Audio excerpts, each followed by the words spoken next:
Hola, en el video número 1 analizamos cómo el cerebro captura datos mediante sus 5 sentidos que suman alrededor de 400.000 millones de bits por segundo y solo procesa 2.000 bits por segundo, permitiendo que se pierda muchísima información. Atribuimos a la experiencia previa el criterio para seleccionar qué datos deben procesar y cuál descartar, y que ese proceso de selección no era favorable hacia el aprendizaje de la física. Hablamos también de los atajos mentales que nos ayudan a eliminar información previa y con ella simplificar el aprendizaje de nuevos saberes. En este nuevo video analizaremos algunas de las estrategias para facilitar el aprendizaje de la física, centrado en los atajos mentales que ha puesto en relevancia la neurociencia y la psicología del comportamiento. Vamos a ver ¿de qué se trata? Se sabe que el ser humano posee un cerebro evolutivo dividido en 3 etapas. El primero, conocido como el cerebro primitivo, que realiza funciones muy básicas. Luego evolucionó y se agregó el cerebro límbico asociado al subconsciente, que se encarga de gestionar las emociones y los recuerdos. Por lo tanto, desempeña un papel crucial en la cognición y el comportamiento. El tercer cerebro, mucho más joven, es conocido como el cerebro racional. Se asocia también a la conciencia.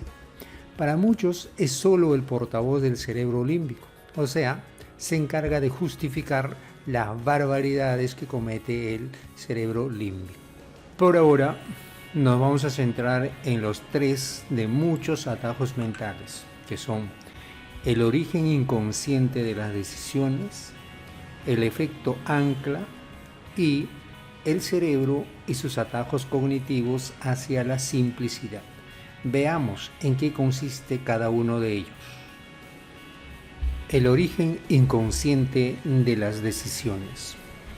Según Ranulfo Romo, hecho público en el 2016 y apoyado en el experimento de Benjamin Libet, afirman que todo acto voluntario es involuntariamente iniciado y de que todo acto consciente iniciado empieza de modo inconsciente.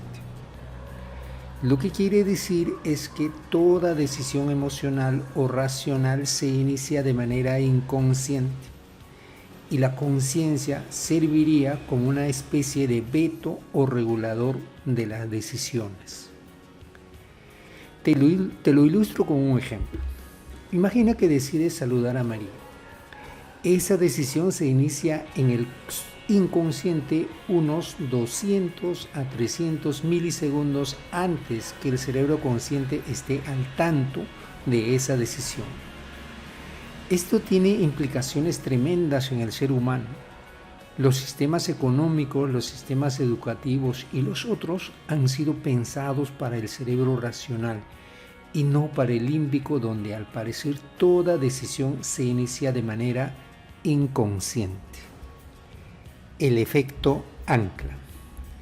Es un sesgo cognitivo o desviación del conocimiento que se manifiesta cuando las personas otorgan mayor peso a la primera información, haciendo que en muchas ocasiones las decisiones sean equivocadas. Es bien sabido que si una persona llega a la autoridad con una denuncia, aunque sea falsa, la autoridad le otorga mayor credibilidad a quien llegó primero, de tal modo que la segunda tendría que hacer un mayor esfuerzo de lo necesario para demostrar la falsedad de la denuncia. Si la primera información que recibes es física es muy complicada, y si en algún otro momento esta se ve reforzada con las acciones de los primeros maestros, tengan la certeza que el cerebro ya aprendió de la complejidad de la física. Y el tercer neuroinsight es el cerebro y sus atajos cognitivos hacia la simplicidad. El cerebro prefiere lo más sencillo, ama la simplicidad. Al no poder procesar tanta información, suele tomar atajos mentales como confiar en un experto o confiar en la opinión de la mayoría. Si la mayoría dice, debe ser cierto. Por lo tanto, sus decisiones están basadas muchas veces en información errónea. Quizás eso explica por qué elegimos tan mal a nuestros políticos. Programando el cerebro subconsciente.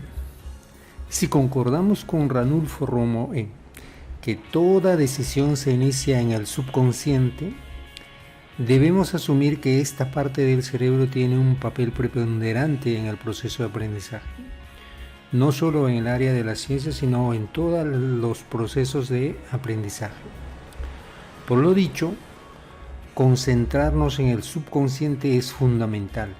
No olvidar que el cerebro filtra la información a procesar en función de la experiencia previa, en función a sus recuerdos emocionales.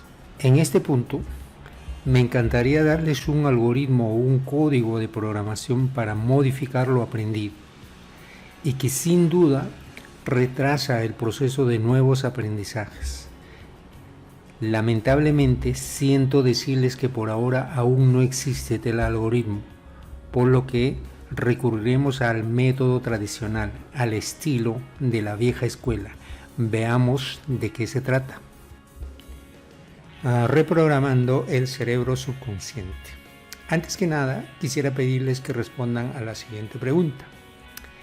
¿Qué tipo de póster suelen colocar en las paredes de sus habitaciones los jóvenes aspirantes a ser estrellas del boxeo? ¿Qué suelen colocar en sus habitaciones los aspirantes a ser futbolistas profesionales? Exactamente eso. Ellos suelen colocar elementos visuales alusivos a sus aspiraciones para que el subconsciente comprenda del deseo de la persona. No solo eso, todos los días se ejecutan rutinas declarativas estableciendo con claridad y precisión sus objetivos personales. Muchos de estos suelen contratar coaches profesionales. Por suerte, hay para toda la disciplina. Sería genial conseguir un coach educativo especializado en física. Pero, por uno o por otra razón, los recursos son siempre escasos. En ese caso, lo que queda es hacer lo que hacen algunos de mis alumnos de la universidad. Con una pizca de disciplina para el estudio y un mensaje poderoso al subconsciente puesta en la puerta de su dormitorio, pueden cambiar el rumbo de su educación. ¿Y cuál es ese mensaje? Un mensaje muy sencillo. La física es fácil. Todos los días, antes y después de dormir, verá este mensaje. Con el tiempo, en muy pocas semanas, el subconsciente habrá eliminado de sus recuerdos que la física es complicada y habrá adoptado el nuevo mensaje. La física es fácil. La estrategia previamente mencionada no tendrá mayor efecto si no se aplica el tercer atajo mental, denominado el cerebro y sus atajos cognitivos hacia la simplicidad. Los publicistas saben muy bien de la frase: poco es mucho y mucho es nada. Con pocos colores y pocas imágenes transmiten un concepto poderoso y en verdad es uno de los grandes responsables de la generación de riqueza en el mundo. Tradicionalmente en física se exige que el estudiante aprenda incontables fórmulas que contradicen abiertamente el tercer atajo mental, y eso complica sustancialmente el aprendizaje. La aplicación del tercer atajo mental aparentemente depende más del profesor a cargo del curso que del estudiante. Pero si me ayudas dando un me gusta, compartiendo el video y suscribiéndote, te avisaré en cuanto publique el siguiente material, que justamente será acerca de la estrategia más espectacular para aprender física, sin complicaciones, ni pasarse noches enteras tratando de resolver problemas de física.